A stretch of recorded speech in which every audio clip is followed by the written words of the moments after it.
Welcome to Module 15, Other Considerations for Farm Financial Management. I am Donna Gady, a farm business and production management instructor at Western Technical College near La Crosse, Wisconsin. As part of my job, I do a lot of work helping farmers gather information and create documents that have been discussed in other modules of this training. During that process, questions usually come up about other areas of farm management and how this impacts the financial picture. This module will go over some of these questions or things we need to consider that impact the farm financial picture of a farm. In this session, we will be talking about farm labor. Do we know the actual cost, what record keeping is required, and what are the tax and insurance implications? We will also be talking about working with a lender. What are the different types of lenders and what they may want from your farm financial management system and record keeping systems? Although we can only scratch the surface and every business is different in regards to business structures, we will be discussing this and what opportunities some of them may offer. Are they necessary, and what are the other options? And finally, we will discuss another topic where we can only scratch the surface: farm transfer. How will you plan your finances and record keeping in a way that you can hand off your business easily? We will start by talking about farm labor. What really is the goal for your farm? Hopefully for the farm to be sustainable. It will pay not only your workers, but yourself. When doing annual financial analysis work with farmers, we talk about what figure to use for the value of labor and management. What is your labor worth? How do you get that number? For many farms, this number is determined by what you would be worth if you were working at a different job. For others, it is what would be a good return on investment if the money and time you put into the farm would be invested elsewhere. You may be wondering why we are having this discussion when the topic is farm labor. Just give me a few minutes and it will hopefully become clear. One of the first modules of this training was record keeping. It was at the beginning because without great record keeping, it would be impossible to get an accurate picture of the profit or sustainability of a farming operation. One of those records that is extremely important is to keep a record of payments for labor, both workers and your own. The other important number to keep regarding labor is to keep record of the number of productive hours worked on your operation. Do you keep a record of all of the labor expense on your farm? A majority of farms that I work with do a fairly good job of keeping track of the normal labor expense that they pay, like with paychecks, but sometimes there are other things that are paid that we forget to write down or don't even consider labor paid. What is half a beef worth? Do you pay for the processing? Think about that. Not only did you not get to sell that half, you also had an extra expense for the product you gave away. Other things that sometimes don't get recorded: meals bought by you for the farm workers, fuel or gas put into personal vehicles by workers, and supplies taken home by workers. This can really add up. One farm I work with kept having a really high fuel expense. One day while visiting the farm, I noticed a worker pull up to the fuel tank and fill his truck. I asked how often this happens, and the farm owner says most of the employees do this once per week. When we did the math, this was over $3,000 worth of fuel during the year. These things really do add up. The other thing to consider is if these things you are giving away show up on the product yields of your farm. More and more often, banks want to see production numbers, and you want to include everything, including what you gave away. If you don't include it in production numbers, your production looks low. If you include it in production, but not in the income from sale of the product, your price for that product looks low when you calculate out price using volume produced and cash received. Either way, not recording all of these labor expenses impact your financial picture in one way or the other. Another number that is difficult to determine on many farms is how many labor hours it takes to run the farm. Some major purchase decisions are based on decreasing the number of labor hours needed on a farm. If you don't keep track, how will you make the decision? Several lenders in our area are excited to lend money on robots for small dairies. Finding and keeping quality labor can be difficult and can get expensive, so the lenders find that a robot may pay for itself in the long run, just because of the decrease in the number of labor expenses. But how do you know if this is the case if you don't know what your actual labor hours are? Another example is 2 different vegetable farms in my area. One uses tons of workers, but does not have a lot of machinery. The other does not use as much labor, but has made the decision to purchase machinery to save on labor. How do you make those decisions unless you know the labor hours that the new machine will save? And last but certainly not least, how many hours do you and your family spend working on the farm and not getting paid for it? If you and your family members continuously spend 60 hours a week working on the farm, yet you only draw $20,000 a year to live on, you are only paying yourself $3 an hour. Is that really worth it? Or is that all you're worth? Many small operations try to label all of their workers as contract laborers, so they don't have to worry about payroll taxes.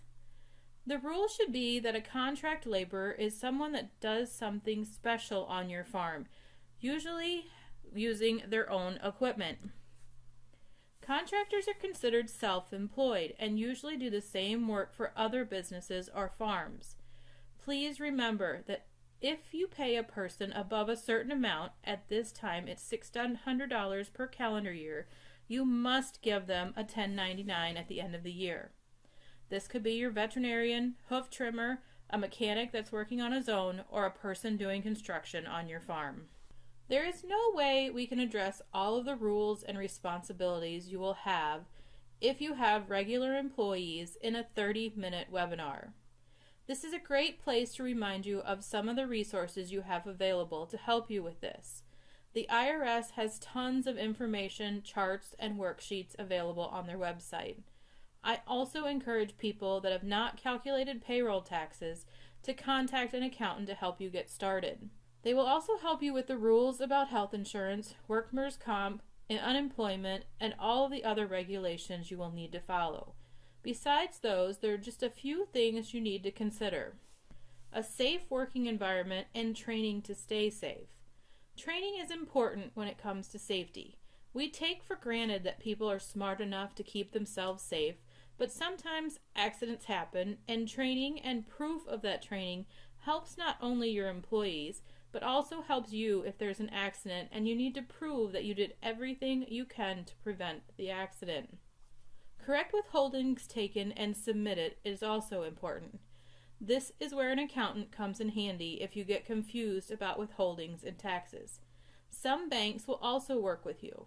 Each state tends to have a slightly different process for handling this, so I'm not going to take the time to explain it. Do your research and ask questions. Don't guess. The one thing I will stress is getting the taxes paid and submitted on time.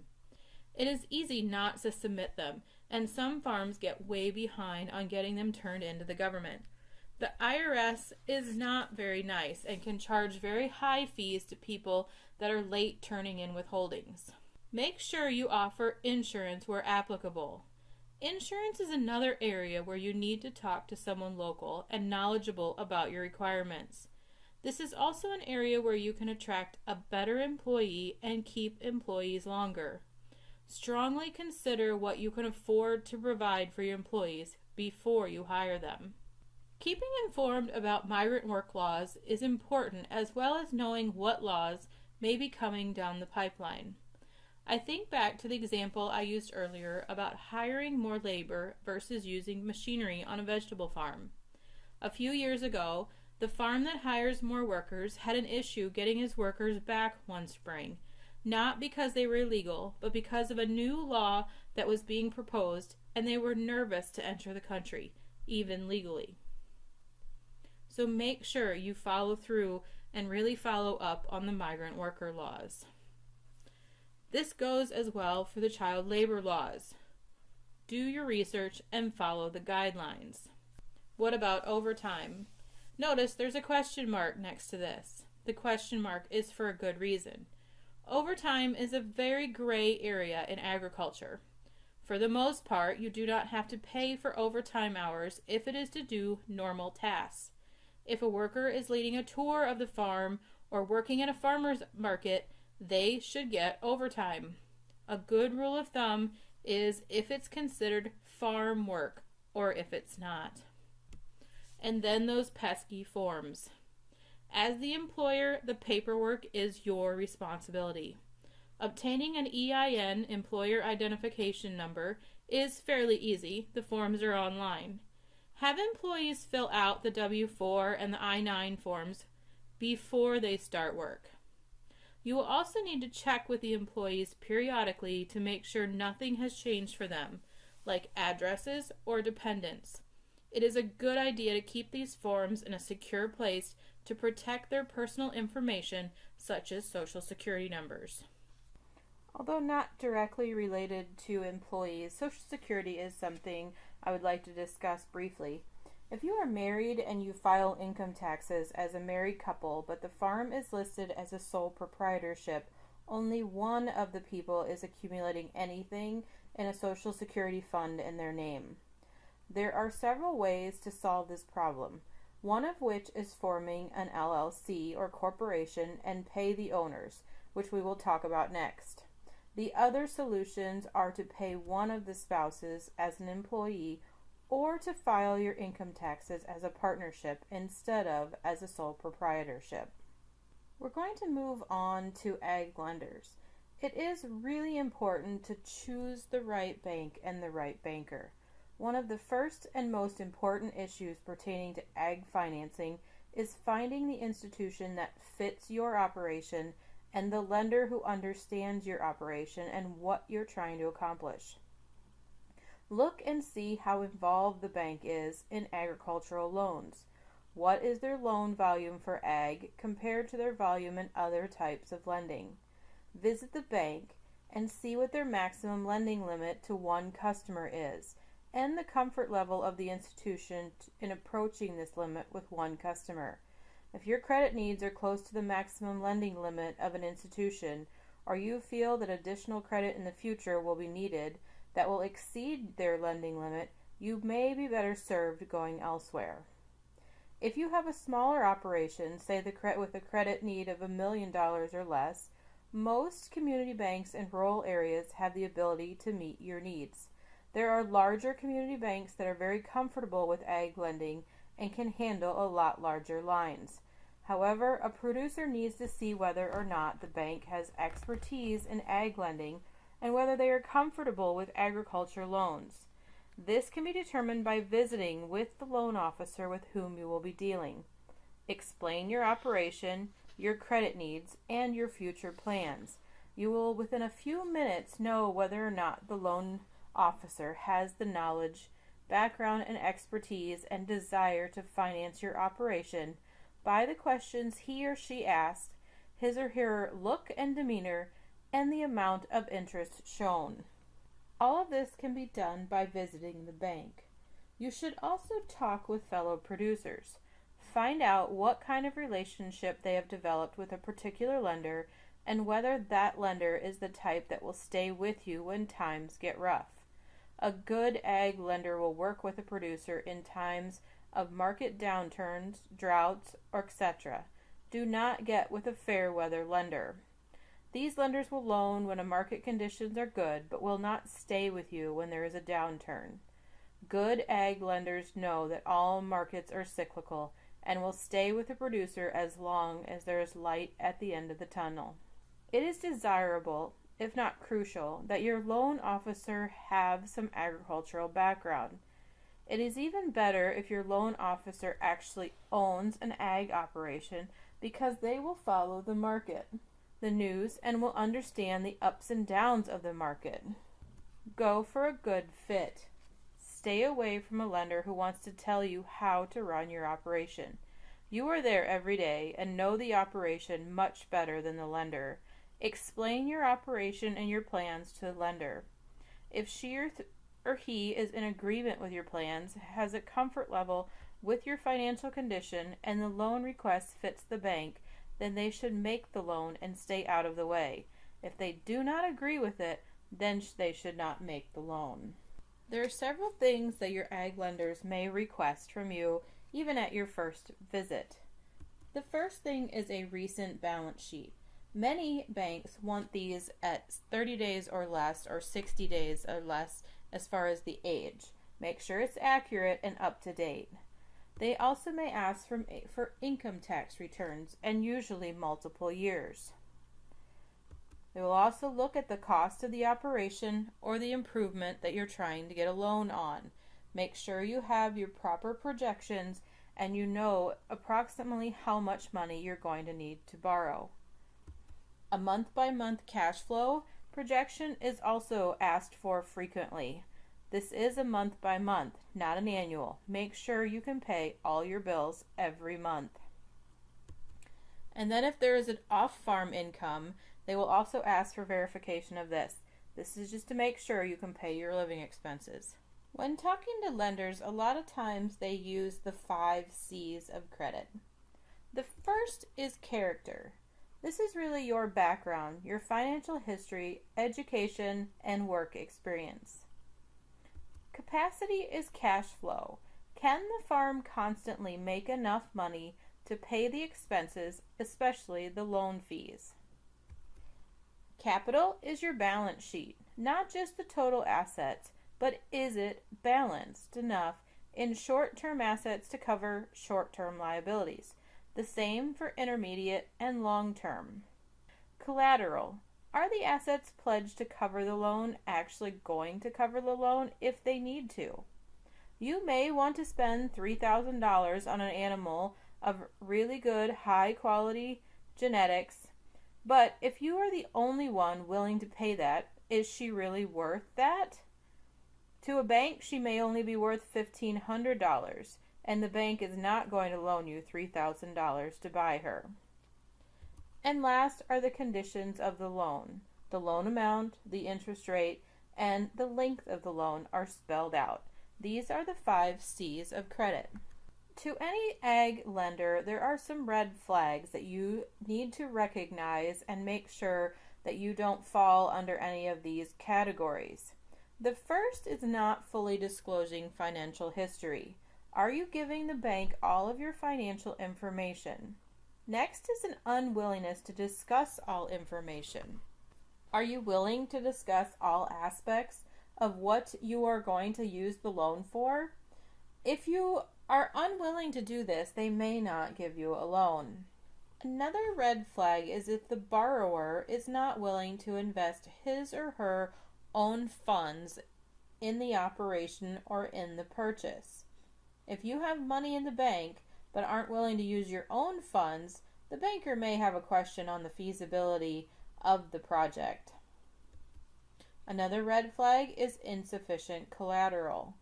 A bank does not want to have to repossess something and still lose money on it. They want to see collateral.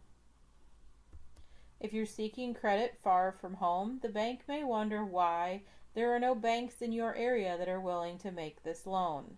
So, check close to home first and then move further away. Serious personal problems in your life are also a red flag. Many banks will ask about or they will hear about certain things like divorces and repossessions on homes and things like that. That is a serious personal problem and can hurt your credit. So make sure you are transparent with your lender and you give them all the information. Another red flag is making a purchase before the credit is arranged. You can't go to the bank the day after you buy something and say, I need a loan for this because it needs to be delivered the next day. Make sure you arrange the credit before the purchase is arranged. And an overly optimistic plan. This is something we see fairly often when we run cash flow projections. Many people would like to put their prices of the product that they're selling higher than it actually is or higher than average because they do want to be optimistic, but banks are not. Many times they will actually run the prices received for products lower than average. We are now going to transition into business structure decisions. This can be very complicated, and this discussion will be somewhat brief compared to all the information you can gather. Many times you could do more research online or talk to a lawyer in your area about business structures. There are many different options when deciding how you want to structure your farm business. By default, if you do not decide to do anything, you will have a sole proprietorship or partnership. Some people decide to develop their operation as a nonprofit. This does not mean that they don't get paid. You can actually get paid to run the nonprofit. They just simply draw a salary to run the operation. Other business structures include a limited liability company, a C Corp, an S Corp, or a cooperative. You may have many questions on what exactly is the best business structure for your business. So we're now going to go through some questions that might help you answer that question. The first is, are you comfortable never being able to sell the farm business at a profit? Most people are not, but if you are okay with never selling the operation for a profit, you can still consider forming a nonprofit. If you are using the farm as your retirement plan and need to have an income from the sale of the farm, forming a nonprofit is not an option for you, and you can take this off the list.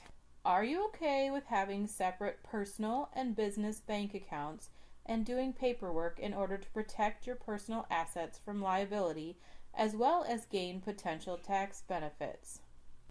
I am hoping by the time you get to this module, you see the importance of separate personal and business bank accounts, no matter what your business structure is. If you do not have separate accounts and are not willing to do that, you are not going to be able to have an LLC or an S or C Corp.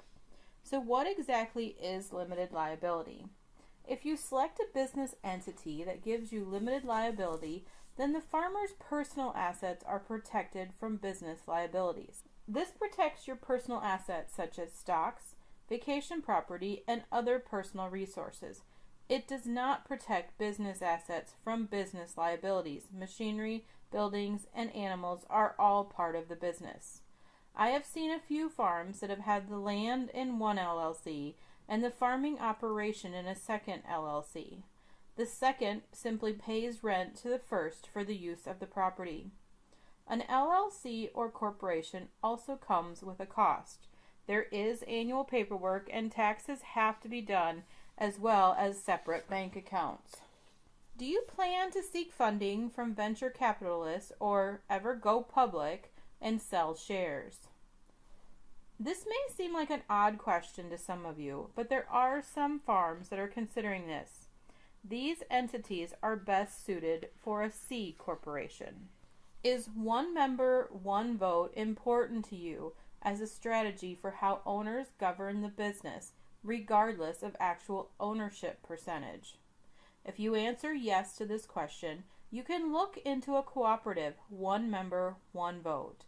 The University of Wisconsin Center for Cooperatives at the address on your screen is a great resource on forming and the rules of governing a cooperative.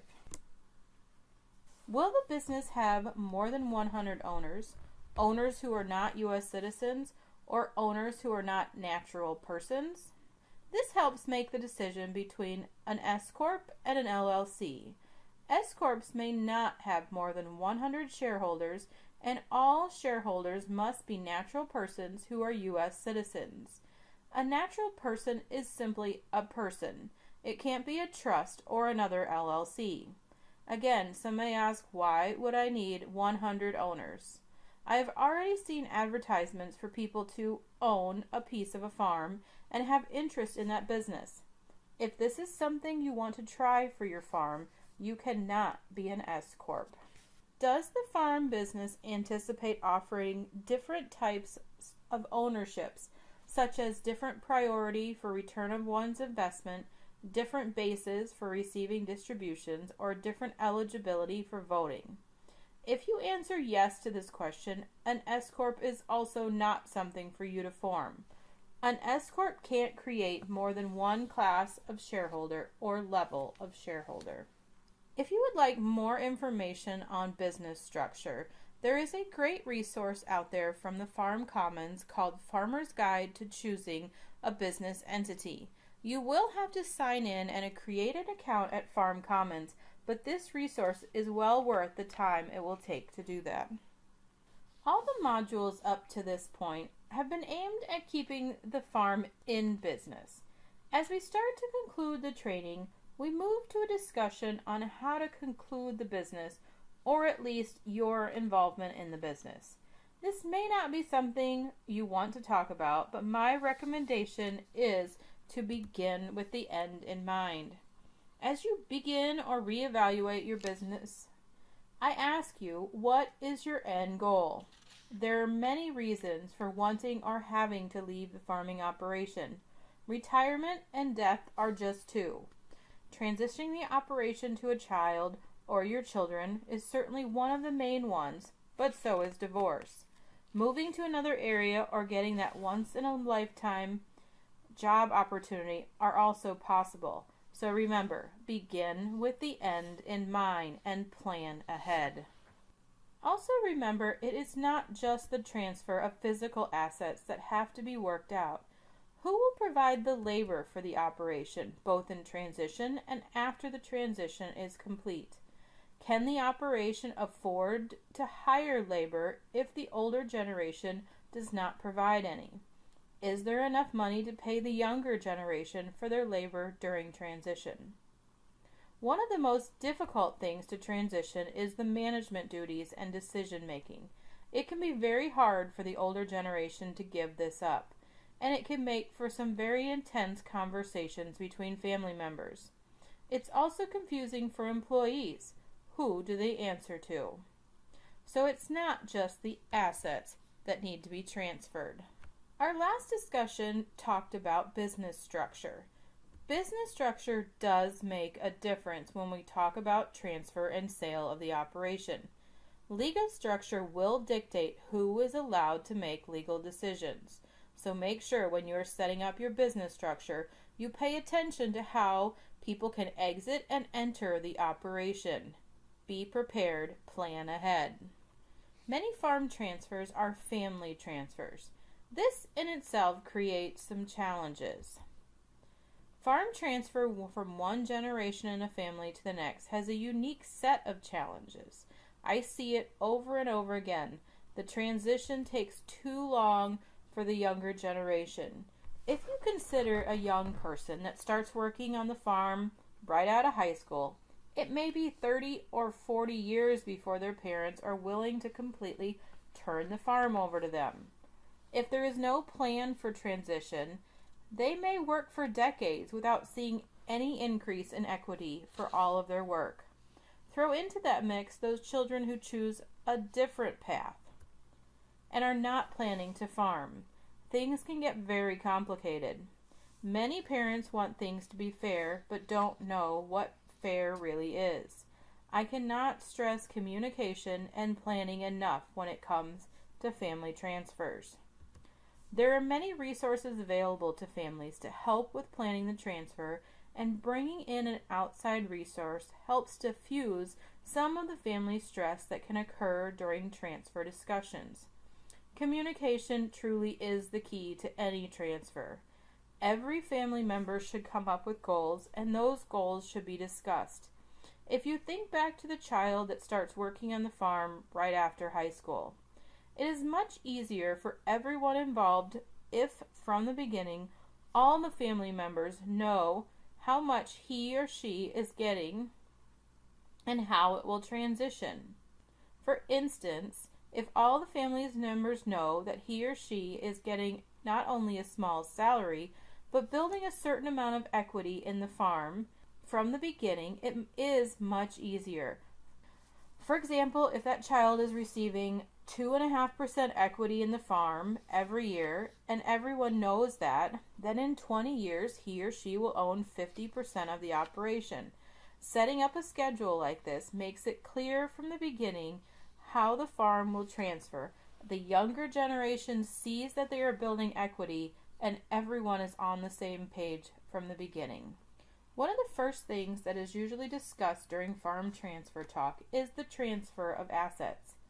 There are really two options, but the details of each need to be worked out. The first option that is ownership is traded for labor. For many farms, the easy way to do this is through ownership percentages in an LLC or a corporation.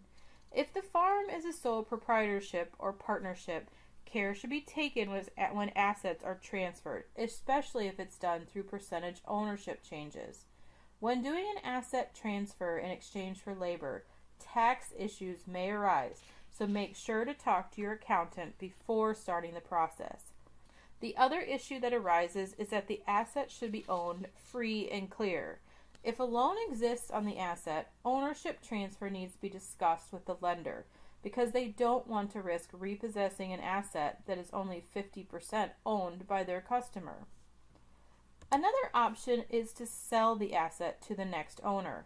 For instance, if the farm decides to trade in a tractor for a newer one, the old tractor can be sold to the next generation, and that person can use it as a trade-in for the new tractor that would be in their name. This is a good way for younger farmers to build up their equity and credit at the same time.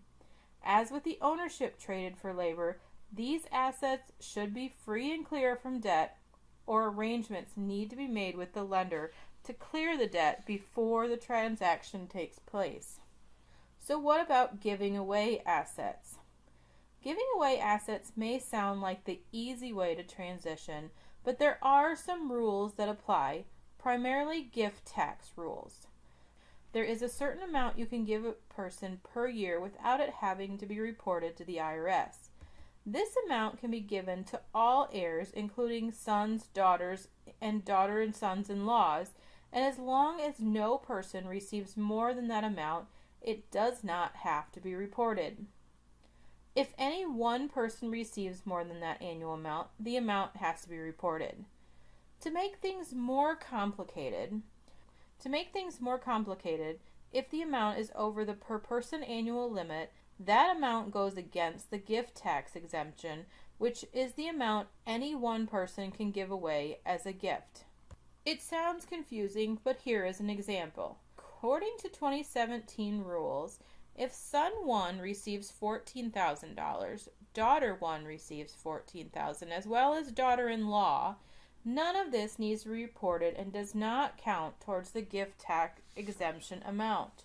However, if son 1 receives $20,000 and daughter receives $20,000, daughter-in-law only receives $14,000, only in amounts above $14,000 would count against the gift tax exemption.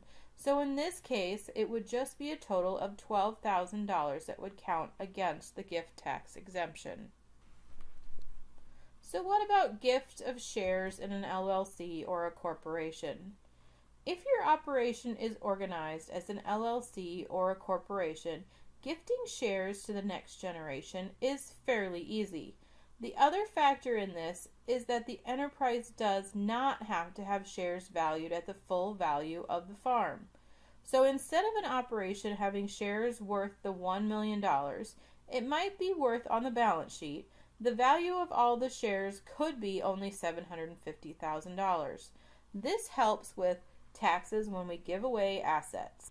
I would say the majority of farmland is actually sold when transitioning out of one generation to the next. The question that comes up, and the word we hear a lot when talking about selling farmland, is basis. As with a lot of other topics when dealing with transition, selling farmland is not something I would ever recommend doing before talking to an accountant or lawyer who is familiar with capital gains tax. Basis is simply what you paid for the asset minus depreciation. And remember, land does not depreciate, but machinery, livestock, and buildings do. The only way basis changes is when the land is appraised at the sale. The basis does not change if the land is transferred as a gift or a pre-death inheritance. Capital gains laws change often, so it is impossible to explain them during this webinar because they may change tomorrow and they are also fairly complicated. This is another great example of when to use a lawyer or an accountant. Let's see the example on the screen. Grandparents purchased the farm for $200 an acre in 1955. The basis is $200 per acre. If you inherit the property and turn around and sell it, when sold, the farm is appraised at $3,000 an acre. The basis will increase to that amount when sold. You will pay capital gains tax on the difference between $200 and $300 per acre. Many people investigate trusts for their property. There are 3 common types of trusts. A revocable land trust, the most widely used, can be changed or amended by the trustee in his lifetime. Alternately, an irrevocable trust cannot be changed once it is established. A testamentary trust becomes active upon the death of the person who writes that trust into his will. Points to remember: revocable trusts become irrevocable when the person with the power to revoke passes away. And a testamentary trust are actually categorized as irrevocable because the trustor has died and does not have the ability to make changes. The trust serves different purposes at different stages in one's life. For example, for a young couple with minor children, the pressing need is usually for a trust to handle the family assets in the event that both parents die or are killed. Later in life, a trust provides standby management assistance if the health begins to fail. Make sure you consider what type of trust you choose, and again, talk to an experienced lawyer for setting up your trust. Along with assets, we also need to make sure we manage debt and how we will transition the debt. Debt also passes to the next generation when we're transitioning a farm. Debt can sometimes be a tricky topic for farms. Whenever an asset is sold, the lender is supposed to get paid first. During hard times, a farm owner may sell all of the assets but might not be able to pay all debt. This is one reason that completing an annual balance sheet is so important. If the equity of the farm starts to head south or toward zero, decisions have to be made to either solve the problem so the equity heads in the right direction, or a tough decision needs to be made to get out before all equity is lost. You do want to make sure you manage debt correctly and make plans ahead of time to pass that debt on or to get it paid off before the farm transitions out of your hands. As with all the other modules, we'd like to remind you of all the resources that are out there to help you with your farm finances. Your lender is a great resource and will usually help with preparing financial statements for the farm.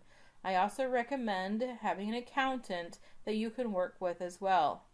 If you're looking at trust or farm transitions, a lawyer would also be a good idea for someone to contact. Many universities also have great resources, and in most states there's a farm business and production management program. Along with this module, there is a guideline and a worksheet for you to fill out if you're interested in doing a farm transition. There are many questions on it, and it will take you a little while to fill it out, but it is something that is worth your time if you're planning to transition the farm. For more Fearless Farm Finances webinars, please visit the website on your screen.